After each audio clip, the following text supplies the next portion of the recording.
আমার সাথে কিছু হইলে ঘটকরে গালি দাও। ঘটক কি তোমার মাথায় কামড় দিছে? গালি দেবো না তাই সুম্মা দেবো? ওই ঘটক শালাই তো তোরে আমার গলায় ঝুলাইছে। পাশের বাড়ির ভাই ভাবি তারা তো কখনো গালি দেয় না, তুমি গালি দাও কেন? পাশের বাড়ির ভাই ভাবি লাভ ম্যারেজ করছে, তারা তো নিজেরে নিজে গালি দেয়। এই জানো চিড়িয়াখানায় একটা গাধা আইছে, গাধারে যে যাই জিজ্ঞেস করে সে শুধু হ্যাঁ বলে। জানি, তুমিও তো গাধা দেখতে গেছিলে, তা তুমি কি জিজ্ঞেস করছিলা? আমি জিজ্ঞেস করছিলাম আমার জামাইয়ের সাথে পাশের বাড়ির টুম্পা বাবার কোনো সম্পর্ক আছে, গাধা বলছে হ্যাঁ। কিন্তু আমি যখন জিজ্ঞেস করছি তখন তো গাধা না বলছে। এইটা কেমনে সম্ভব? সবাই রে হ্যাঁ বলছে আর তোমারে না বলছে, কি জিজ্ঞেস করছিলে তুমি? আমি জিজ্ঞেস করছিলাম বিয়ে করবি, গাধা মাথা ঝুলাই বলতিছে না। ভাইজান এই শাড়িটার দাম কয় টাকা? কপাল ভালো, ঘুমায় ঘুমায় স্বপ্নে শপিং করতেছে।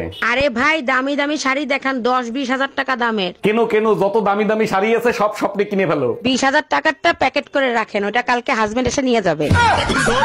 জানো টুম্পা, আমাদের গ্রামে ওই যে মফিজ চেয়ারম্যান আছে না? কোন মফিজ চেয়ারম্যানের কথা বলতিছো? ওই যে কুলসুমের বাপ? আরে হ্যাঁ, কুলসুমের বাপ মফিজ চেয়ারম্যান আজ 5 দিন হয়েছে কমায় চলে গেছে। কম চুরির টাকা তো খরচ করতে হবে, তাই যেখানে মন চাই সেখানে চলে যায়।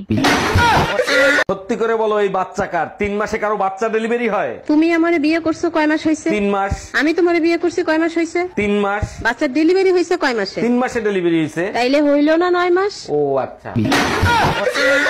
গরমে কাজ করতে করতে জান বের হয়ে যায়, আর এই বেটা শুধু কাজ বাড়াবে। কতবার বলছি যে জিনিস যেখান থেকে বের করবা সেখানেই রেখে আসবা।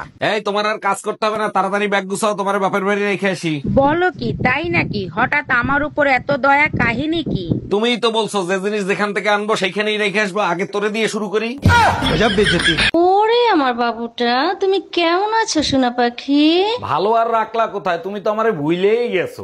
ভালো করে দেখো, তোমারে আমার কলিজার ভিতরে ঢুকাইয়া রাখছি। কেমনে দেখবো বলো, তুমি তো সব কাপড় চুপড় দিয়ে ঢাইকে রাখো। সারা দিন এত পরিশ্রম করো, তোমার এই কষ্ট আমি আর সহ্য করতে পারতেছি না। এটা তো আমার কর্তব্য শোনা, জানো সারাদিন এত পরিশ্রম করার পর তোমার মুখটা যখন দেখি না, সব কষ্ট দূর হয়ে যায়। আজ থেকে আমি সব ফালতু খরচ বন্ধ করে দেব, প্রতিদিন আর মেকআপ করব না। খবরদার, আমি সব কষ্ট সহ্য করতে পারবো, কিন্তু মেকআপ ছাড়া তোমাকে সহ্য করতে পারবো না। এই তুমি অসময়ে কোথায় যাচ্ছ? গলায় দড়ি দিতে যাচ্ছি, তুমি যাবো আমার সাথে? না, তুমিই যাও, আর আসার সময় আমার জন্য একটু খাবার নিয়ে এসো। ইঁদুর মারা বিষ নিয়ে আসি, খাবা তো? তুমি খেয়ে চেক করে আইনো, আগেরটা কিন্তু 2 নম্বর ছিল। এই কাঁচা আম আনছি আচার দেওয়ার জন্য, আমগুলো পাইকে গেল কি করে? পাকবে না কি করবে, সবকিছু তো ভেজাল। দেখো কেমিক্যাল দেয়া আম আনছো নাকি? আরে না, কাঁচা বাজার দিয়ে আম আনছে, ওই আমে কেমিক্যাল আসবে কি করে? ভালো কথা, আজকে কি তোমার মা আসছিল নাকি? হ্যাঁ আসছিল, তুমি আসার আগেই চলে গেছে। তুমি কি করে জানলা? কাঁচা আম পাকা দেখে তোমার মায়ের কথা তো কেমিক্যালের চাইতেও বিষাক্ত। ভালো আছেন ভাবি? অনেক বছর পর দেখা। আপনার একটা ছেলে ছিল না? আরে ভাই, আমার 3 ছেলে 2 মেয়ে। কিন্তু ভাই মারা গেছে 10 বছর আগে, তখন তো একটা ছেলেই ছিল, বাকিগুলো আসলো কোত্থেকে? দেখেন, আপনার ভাই মারা গেছে, আমি মারা যাই নাই। এই যে কাকে চাই, বাসার ভিতর ঢুকতেছেন কেন? আমার নাম রোমিও, অরুণদার সাথে দেখা করতে আসছি। উনি কি বাসায় আছে? না, বাসায় নাই, পরে আইসেন। আচ্ছা, অরুণদাকে আমার কথা আপনার কাছে কিছু বলছে? হ্যাঁ বলছে, রোমিও বাসায় আসলে ঢুকতে দিবা না, ওর চরিত্র ভালো না।